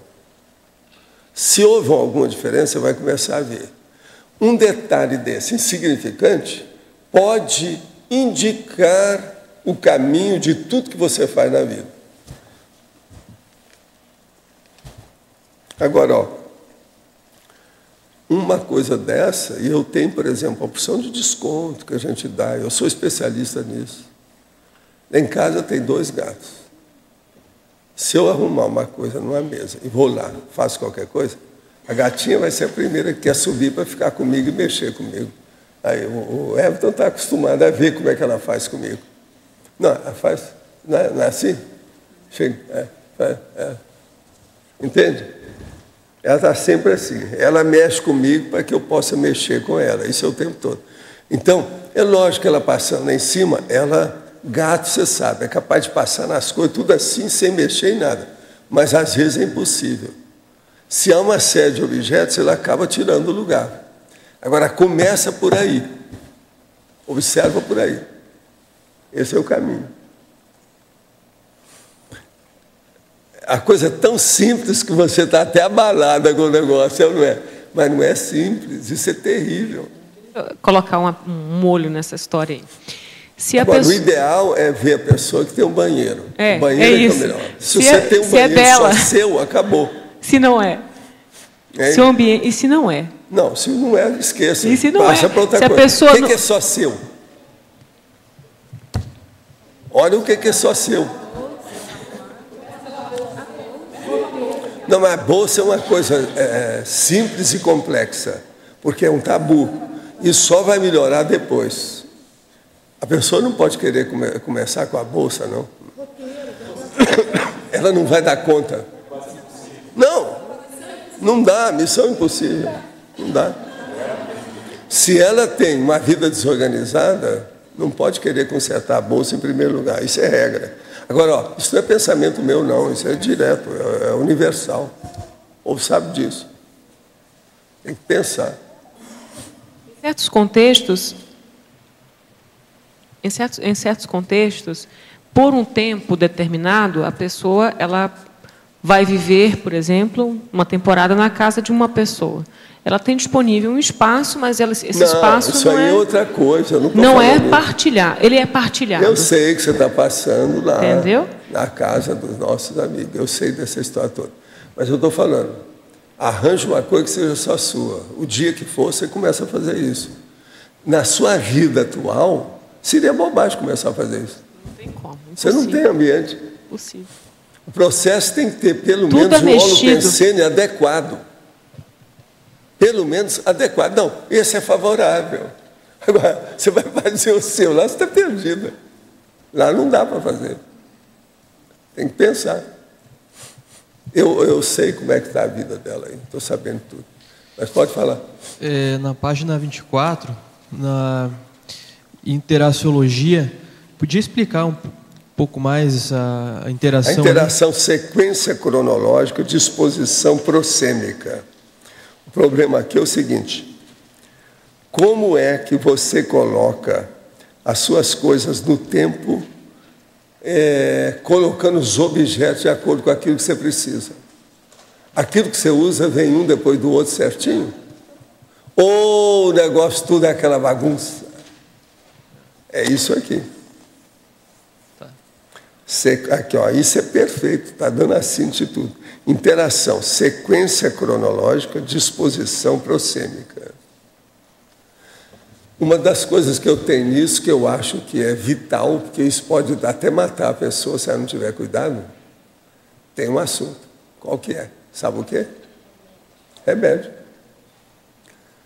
A minha drogaria é uma perfeição, tudo certinho. Agora, de madrugada, no almoço e de noite. Tem tudo. Tudo na ordem certa. Tem um remédio lá que, se eu tomar 2 vezes por dia, ele pode afetar meu coração. Eu não posso tomar 2. É um perigo. Você está entendendo? Porque aquilo ataca diretamente o batimento do coração. Professor, na fatologia, na 4ª linha, os procedimentos compostos predominando na fase executiva da vida humana, o senhor poderia explicar melhor quais são esses procedimentos compostos da fase executiva? Na fase executiva, a pessoa já não está preparando nada. Ela não é jejuna. Ela já é uma veterana que tem que executar aquilo. Por exemplo, vocês que ainda estão em andamento, vocês estão na fase ainda preparatória. Vocês não estão na executiva. Não vem que não tem, nenhuma das duas. Entende? Então, vamos entender bem. Quando acabar tudo isso, você não pode mais apelar que você está na casa dos outros. Não pode apelar que o professor é que está mandando no seu atendimento. Olha só como é que o negócio ficou tudo composto, complexo, porque a decisão é do seu ego. Você está sozinha. E outra coisa, tem a hora que aquela manobra ou aquela decisão, você não tem para quem apelar mais. É só sua. Que coisa mais composta do que essa? A pessoa tem que agir por si própria. E não há mais assessores. Ou superiores, né, no caso. Não existe mais. Você entendeu? Então, isso é a executiva. É a execução. É o problema da própria pessoa em si. Ela sozinha. O problema é dela. Tem lógica isso? Vocês ainda não estão nessa fase. Por mais que eles deem liberdade para o que você faz, etc. Na hora de juntar as responsabilidades, tem muita gente junto com vocês. Agora, na hora que for fazer a execução, não dá para pôr outra pessoa, é só você que vai responder por tudo. Vocês estão entendendo, né? Poderia ampliar o conceito de amar-nos através do mental soma? Como é gostar sem emoção? Para mim ainda é abstrato pensar em sentimento sem sentir emoção. Não, o problema é o seguinte: você esquece a emoção e põe um sentimento elevado. O que você acha? Será que você já ouviu falar nisso? Se não ouviu falar, está até danado, porque assim você nunca sentiu isso. Existe a pessoa que tem emoção e existe a pessoa que pode ter sentimento elevado. Se você nunca teve um sentimento elevado para nada, você ainda não sabe o que eu estou falando aqui. Agora, ó, é a vovozinha desse negócio de emoção. Manda emoção para aquele lugar, quer dizer, para a holoteca. Porque não dá. Agora, você não vai sentir emoção. Você vai ter sentimentos elevados. Vê se me entende o que eu quero dizer com isso. Isso é que é a mega fraternidade. Então, não é que você vai acabar com o seu processo afetivo, não. Você vai aperfeiçoar a afetividade dentro da mega fraternidade. No contexto da tertúlia, como vencer, então, o reflexo condicionado instalado nos padrões mentais que estão tão arraigados que o próprio indivíduo nota a sua falha, mas mesmo assim não consegue corrigi-lo e entra em desespero. Olha, o caso aí é ver se precisa de um psiquiatra, de um psicólogo, alguma coisa nesse sentido. Que a pessoa ainda não dá conta de si mesma. Se ela é adulta, ela precisa de socorro. Às vezes precisa até de um remedinho. Né? Desde criança, sinto a aproximação de pessoas, mesmo quando não fazem barulho, com o deslocamento do ar. Algumas vezes ninguém aparece. Sinto calafrio quando alguma pessoa se aproxima fazendo pouco ou nenhum ruído. O que seria esse fenômeno? Tem alguma relação entre si? Tem. É a percepção da pessoa aguda. Isso aí entra dos processos do sentido do corpo humano. Tem muita coisa nesse sentido. Agora, é preciso de ver isso com calma, para ver como é que funciona na vida humana, no dia a dia, e o que você pode tirar de proveito numa condição dessa. Poderia comentar o item 11 da tabela, página 26. Item 11. Procedimentos simples. Falar. Procedimentos compostos. Redigir. Meu questionamento se deve ao fato de considerar que redigir para mim é fácil. Isso aí já... Não vou fazer ainda o comentário, deixa eu passar um pouco mais aqui, não dá para segurar, né? Várias pessoas elogiam o meu modo de escrever, mas na hora de falar percebo dificuldade, um gap. Como equalizar essas duas habilidades? Não, a primeira coisa é a seguinte, esse negócio de você escrever bem e não falar direito, você me perdoa que deve ser uma droga o que você escreve. Agora você está falando que todo mundo gosta de você escreve. Sim, que deve ser uma literatice da pior que tem. Todo mundo entendeu, ficou por isso mesmo. O que vocês acham? Eu precisava de ver o seu texto para fazer isso aí. Eu estou atirando no escuro, mas com uma lógica enorme. Se uma pessoa redige bem e fala errado, me perdoa, ela redige a vovozinha. Deve ter muita besteira naquilo que ela escreve, ou senão é uma coisa superficial, que você espreme e não dá nada. Isso é outra coisa. Nunca vai dar um debate, nunca vai dar uma discussão, que o assunto não interessa, é bobagem superficial. A barata voou para a esquerda, o pernilongo me pegou da direita. E o que adianta isso? Eu escrevi muito bem. O que é que adiantou isso aí? Vocês estão entendendo bem o que ele quer dizer?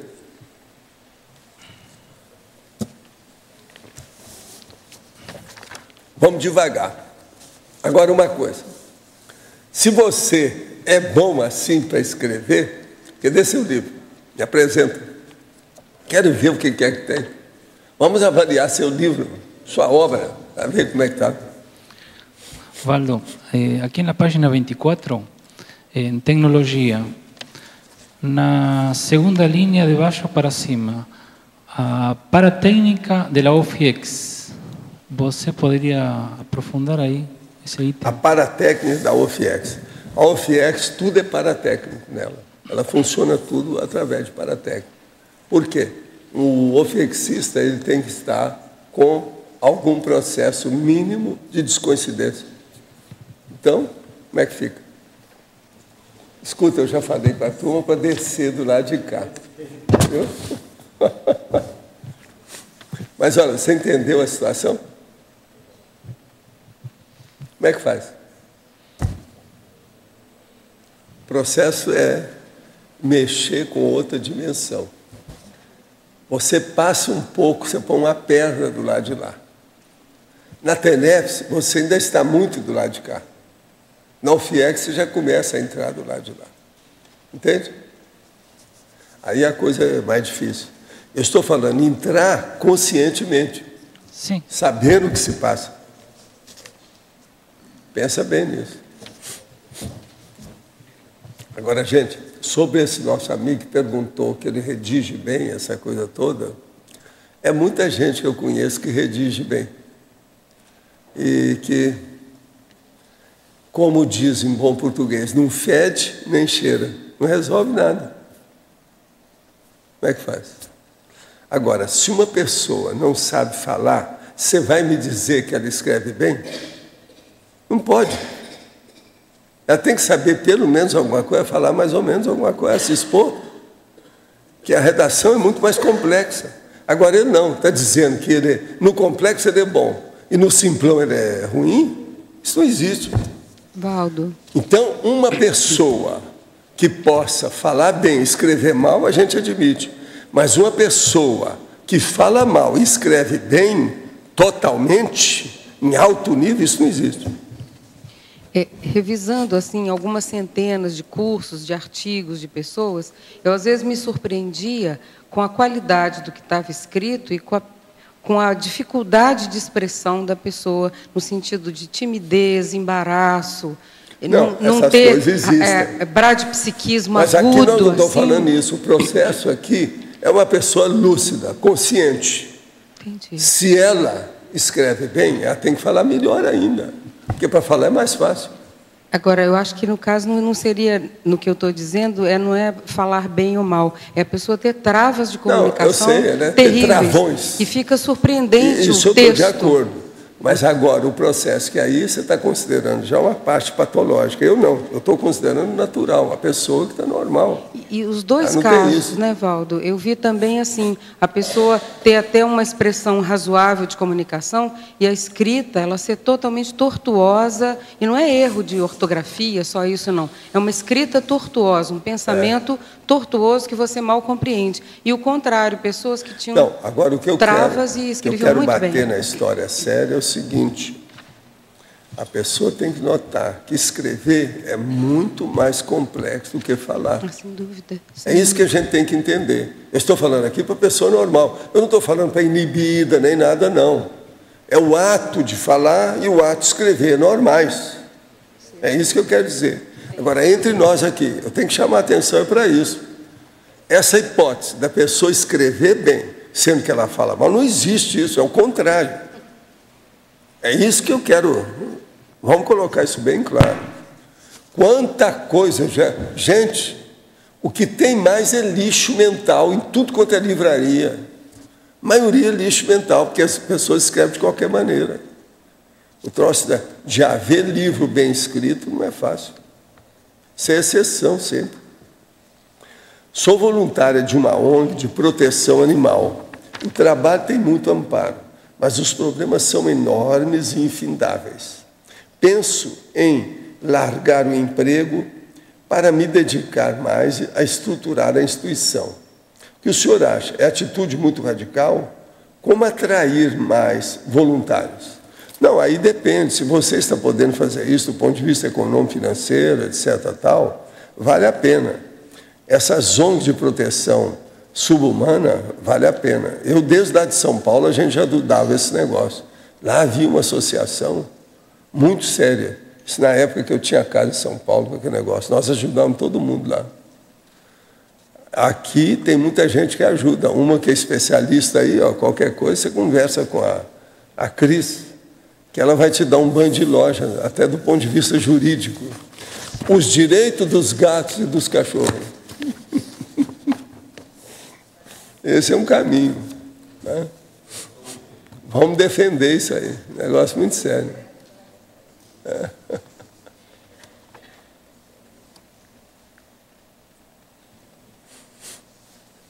Quem é que está com...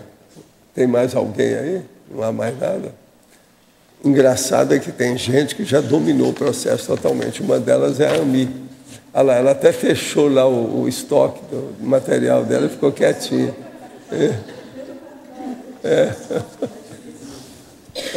Valdo, sim. Na tabela aqui 89, eu estava reparando alguns aqui que eles têm procedimento menos complexo e no procedimento composto mais complexo da impressão. Por exemplo, amar e adquirir senso universalista. É lógico que é mais complexo, mas amar também seria isso? Não sei.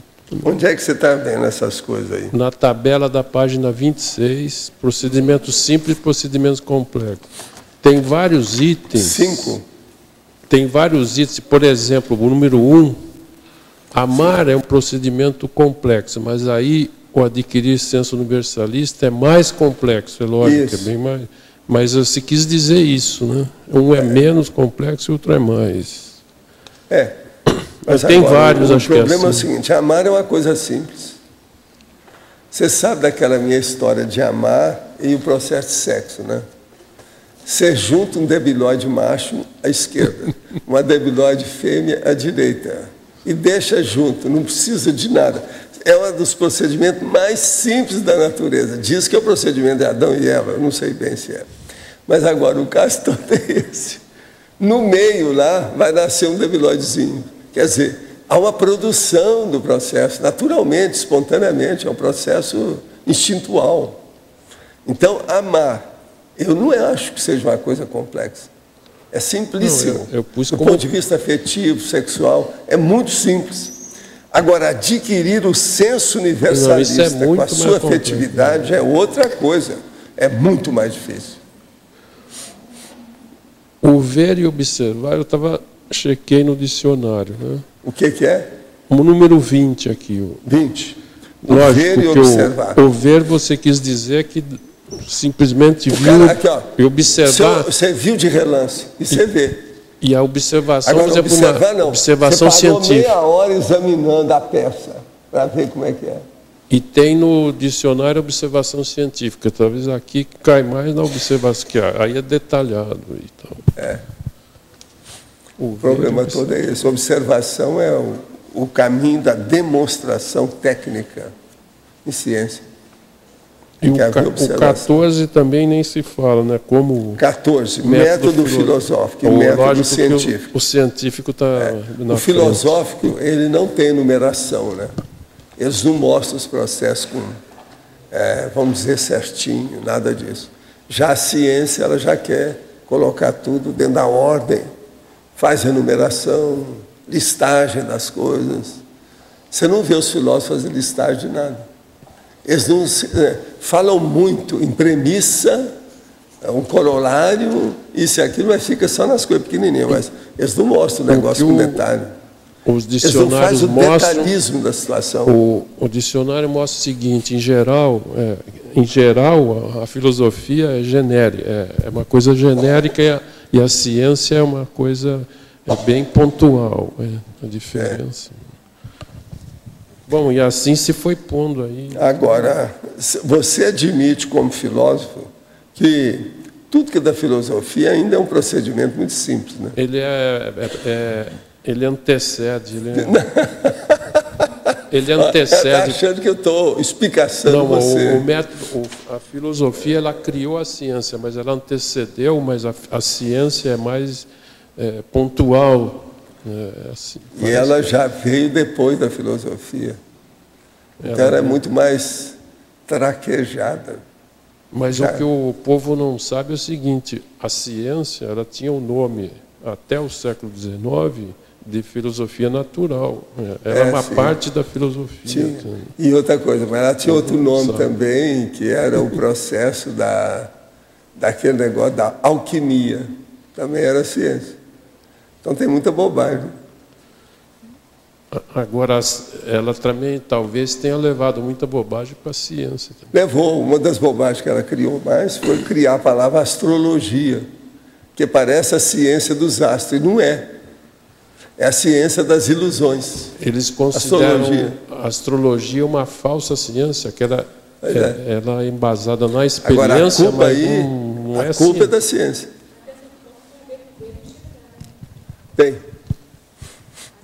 Tem. Ver e observar. Ver e observar, porque a filosofia vê e a ciência observa, até certo ponto. Agora, só aqui para a ciência moderna, porque ela antes tinha nome de ciência, era mais a parte experimental, a parte, vamos dizer assim, prática. Era uma ciência prática. Depois, no século XVII, ela passou a ser ciência moderna, graças à matemática da Rosa. Agora, eu chego para vocês e falo assim: cadê o artigo? Cadê o verbete? Cadê o livro? E depois eu falo assim: eu estou falando aqui baseado no 17. Procedimentos simples, preguiça. Procedimentos compostos, alto esforço. O que vocês acham? Está bem de acordo com o processo, não está? Eu acho que esse está bem assim, é a cara, né, da situação. Também o 10, eu não sei, talvez você já tenha comentado, mas eu também acho que o EV ele é complexo e A mega-euforização é bem mais complexa. É complexa. São duas coisas muito sérias. Agora, outra coisa séria é o medo e a ousadia cosmoética, é o 13. Ousadia cosmoética. As pessoas têm muita dificuldade de entender essa ideia. Esse tá bem ousadia cosmoética. É você saber se arriscar cosmoeticamente. Ter uma certa audácia para criar a nova, a neocriação, a neocriatividade, a neoverpon, e enfrentar, honrar aquela condição. Isso aí não é fácil. O número 6 aqui também é bem... comer e degustar. Não, isso aí é o processo italiano. Não é? Não, é bem sutil, né? Comer... Agora, um dos mais sérios que eu procuro mexer aqui, muito, é esse 7. Comover e esclarecer. Comover é Atacon. Esclarecer é Tales. Esse é perfeito, em matéria de dar vamos dizer, o resumo, né, da condição. Valdo. Agora, a emoção e o sentimento elevado, está tudo aqui escrito do jeito que eu falei. E também, no caso, por exemplo, da Tares, não há possibilidade de Tares acontecer sem ousadia cosmoética, né? A base dela é dentro desse contexto. Quase sempre tem que estar atravessando algum limite, alguma fronteira. Quebrando as barreiras. E outra coisa, tem que estar enfrentando algo que é contrário. Lógico. Quase sempre tem isso. O próprio desassédio... Ou você está pulando uma barricada, ou tem que derrubar uma parede, ou tem que convencer alguma coisa sem querer convencer, tem que mudar o fato. Então, isso é um processo seríssimo. O desassédio tímido também, esclarecer ousadia, não é fica fácil. Bem difícil. Esclarecimento não é fácil. Mais difícil. Eu acho difícil. Outra coisa, você esclarece, a pessoa pega aquela ideia, ela entendeu ali na hora, aquilo entra aqui, sai aqui, acabou. Um ano depois, quando ela precisa aplicar aquilo com você, você lembra? Não sei, não lembro disso. Não, isso não aconteceu comigo. Eles falam com a maior seriedade. Não foi comigo. Professor Valdo, aqui no ar. Esse é o caso de um ano lá do cara de Genebra. Nessa questão aí do esclarecimento, existe uma linha divisória entre a intenção de quem está querendo fazer o esclarecimento e a não intenção de quem não quer ser esclarecido. Então, como que fica o procedimento composto nessa situação? A primeira coisa que a pessoa tem que falar é falar na cara da outra. Vem cá, você não quer saber nada disso? Tchau. Deixa a pessoa em pé lá. Isto é uma ousadia? Não, isso chama-se impacto-terapia. É mais do que isso. É o que a gente faz. Se eu vejo que a pessoa está com outra intenção, eu falo assim, não vou perder tempo com você, tchau. A gente tem, viu? Presta atenção, Luci. Nós temos o direito de fazer uma atitude dessa. Ela não é deseducada. A gente está mostrando definição, determinação. Primeira coisa, eu não estou cobrando nada pela informação que eu estou dando, então eu posso ir embora também sem pagar nada. Tá. Isso aí é muito importante. Em matéria de assistência, o povo às vezes esquece. Se você não está recebendo nada, você também pode deixar tudo, porque não vai dar prejuízo para ninguém. Você está entendendo? O povo às vezes esquece disso. Fala. Na fatologia, terceira linha de baixo para cima, você tem aí conciliação de operações simultâneas e operações sucessivas. O senhor pode esclarecer mais, assim, exemplificar mais? O caso todo é o seguinte, quando começa o procedimento composto, que envolve muitas pessoas, você tem que observar demais essas operações simultâneas.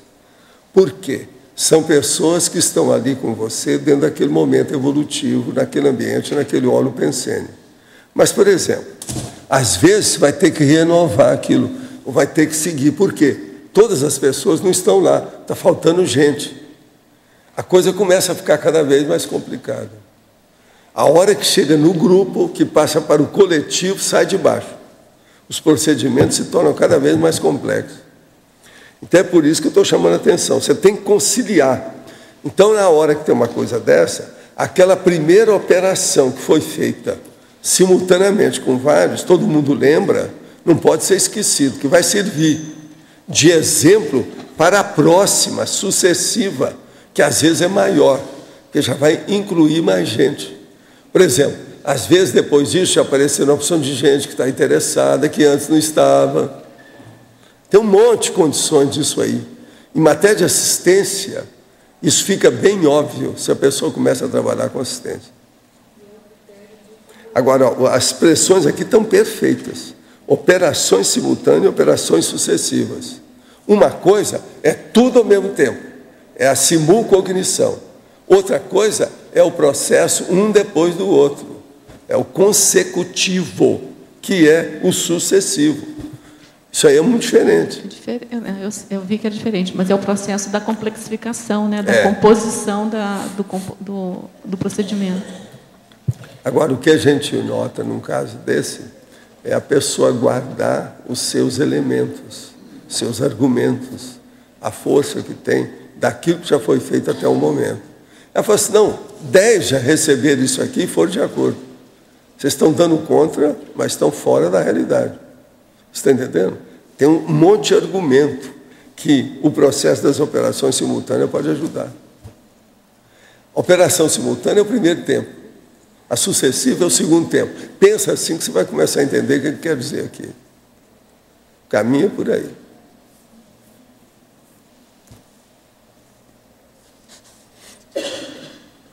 Agora, como é que vocês estão dentro daquela pergunta?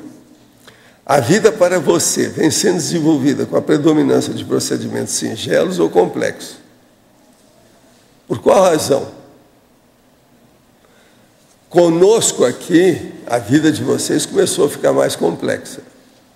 Mas eu pergunto, já complexificou ao nível da altura do seu discernimento? Então, nós podemos arrochar as craveiras. Temos que apertar aí entende, as craveiras? Precisa de enxergar as coisas. Usar o para-olhos. O melhor jeito de enxergar as coisas é com o para-olhos. Começa vendo a parapsicosfera. Depois a gente vê o resto. É um caminho. O que mais vocês têm? Vocês têm mais 5 minutos para dar a sentença final sobre o assunto. Escuta, você está aí hoje, eu vi você rindo várias vezes, ficou só nisso, ô César, é assim mesmo?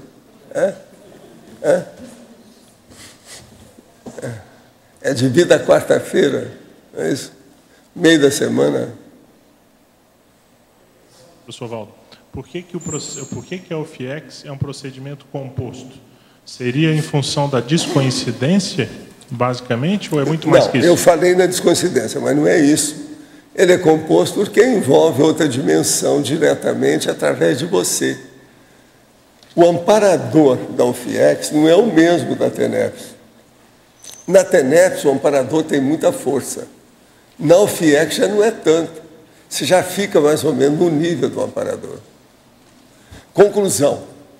Um tenepsista não quer dizer que ele está se preparando para ser amparador. Já um ofixista já é praticamente um amparador. O que você acha só de pensar nisso? O senhor podia repetir? Tudo. Podia repetir isso, por favor? Escuta, um tenepsista, você não pode dizer que ele está aí 10 anos de tenepse. Ele está preparado para ser um amparador extrafísico. Não, não está. Agora, um ofixista, você está com 10 anos de OFIEX, ele já é um amparador. Ele não está preparado, ele já é o tal. É o dito cujo. Você entendeu isso aí? Uma outra coisa, os dados, por exemplo, que um tenepsista lida, aquilo que interessa para ele, tem um tipo. São coisas muito mais materiais, coisas daqui. Já o ofexista, ele já tem muitas as vistas dele para o outro lado da vida. Então, para ele já interessa muito a paraprocedência, já interessa muito os departamentos das comunex elevadas, já interessa muito para ele ver o que a semiconsciex faz, o que o evoluciólogo deu de opinião, como é que é. Na TENEPS, a pessoa ainda está, ela e o amparador. Sabe? Aquilo é vamos dizer assim, um ringue, que não é de patinação, mas de trabalho muito sério. Na OFIEX, a situação é outra condição muito mais avançada. Eu não sei se você entendeu. O que é que ficou lacunado na ideia para você? Tem alguma coisa?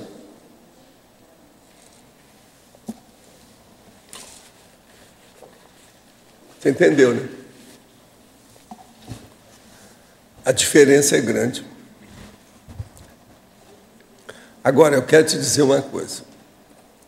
Nós não podemos esperar, por exemplo, que nesse século nós vamos ter aí 1 milhão de ofexistas na Terra. Tira o cavalo da chuva. Mas, por exemplo, você pode esperar que pode ser que aconteça isso com o tenepsista. Então, por aí a gente já vê o alcance, a situação toda e a dificuldade do processo. Outra coisa, para a pessoa dominar bem o processo da OFIEX, se ela for desperta, vai ser muito melhor. Né? Agora, por exemplo, para dominar bem o processo da TENEPS, se ela dominar bem o EV, ela já domina bem os processos da TENEPS. Então, entre EV e dispersidade, olha o gap. É enorme a diferença. Pense nisso que você vai ver a diferença. O negócio como é mais sério. Eu estou julgando com vários fatores que diz respeito a todos os dois casos, né? Para a pessoa ver como é que funciona. Ver se tem lógica no que eu estou falando. Caminha por aí. Está mais ou menos claro? Então, os nossos comerciais, por favor. Obrigado. As pontuações de hoje, as 53 assinaturas no livro de presença, 28 perguntas presenciais, 14 perguntas online. Nós estamos precisando de ajuda para o grampeamento dos verbetes. Então, a equipe de grampeamento está no Holociclo e aguarda aí voluntários para a colaboração. Hoje os recados serão da Patrícia, sobre a palestra da OIC, a Rose sobre o curso com Sintrafó, a Rosa sobre o programa Verbetografia. E agora com vocês o Fernando sobre o programa Amigos. Boa tarde. Queremos informar os associados do programa Amigos da Enciclopédia que fizeram a sua inscrição durante o mês de maio, que nós já enviamos via correio o seu DVD, né, o brinde do mês para quem fez a assinatura no mês de maio. Foi remetido via correio e em breve deve chegar na sua residência. Também informando que quem fizer a assinatura ou a renovação no mês de junho vai ganhar uma vaga no primeiro Congresso Internacional dos Intermissivistas. O primeiro encontro dos retomadores de tarefa. Vai ocorrer aqui de 22 a 24 de julho, aqui no discernimento, aqui em Foz do Iguaçu. Então, quem renovar a assinatura no mês de junho, a probabilidade é grande de você ganhar. São só 30, 40 pessoas para concorrer a uma vaga no Congresso Intermissivistas. No dia 3 de julho, nós vamos anunciar esse resultado. E no dia 26, último domingo do mês, teremos o sorteio mensal do programa Amigo da Enciclopédia. Vamos sortear aí livros e cursos. Obrigado. Boa tarde, pessoal. Nós gostaríamos de convidar você para uma palestra gratuita no próximo domingo, dia 19 de junho, no campus da OIC. O tema da palestra é Primeiros Socorros. Os professores convidados serão os enfermeiros Gustavo Rezende e Jaime Carriello. Então, lá a gente vai fazer atendimento, né, simulações à parada cardiorrespiratória, desobstrução de vias aéreas e também as instruções, o que você pode fazer no momento de uma situação de emergência. Então, fica aberta a toda a comunidade ou pessoas que têm interesse pelo tema, domingo, dia 19, às 9h30 até às 11h30 no campus da OEC. Obrigada. Boa tarde a todos. Quero convidar os tertulianos e teletertulianos para o curso Consintrafor. O curso Consintrafor será realizado nos dias 1º a 3 de julho, aqui no CAEC. Venha você também mergulhar na sua intraconsciencialidade e fazer aflorar, trazer à tona as suas qualidades, os seus trafores. Para maiores informações e inscrições, poderão ser feitas na recepção do CAEC ou pelo telefone 45 35 25 26 52 e pelo e-mail caec@caec.org. Muito obrigada. Boa tarde. O convite é para o programa Verbetografia, que a gente vai estar desenvolvendo agora no dia 2 e 3, 9 e 10 de julho, ou seja, os dois primeiros fins de semana de julho, sábado e domingo. E depois ele vai se encerrar no dia 15, que é uma sexta-feira. Então, esse programa é um pouquinho diferente do anterior. Ele tem 2 fins de semana completos e mais uma sexta-feira pela manhã, que antecede aí o curso do acoplamentário. Ele também é semipresencial, então as pessoas já podem assistindo às 3 aulas virtuais que estão disponíveis no site da Tertúlia, na página do Verbetógrafo. E depois essa parte presencial aqui, na qual a gente vai desenvolver, vai estudar, pormenorizar, sessão por sessão do verbete, com um pouquinho de tempo para a pessoa conseguir elaborar o seu verbete específico, pessoal, no seu tema escolhido. Então, a gente aguarda vocês. As inscrições são feitas ali na recepção do CAEC. Obrigada.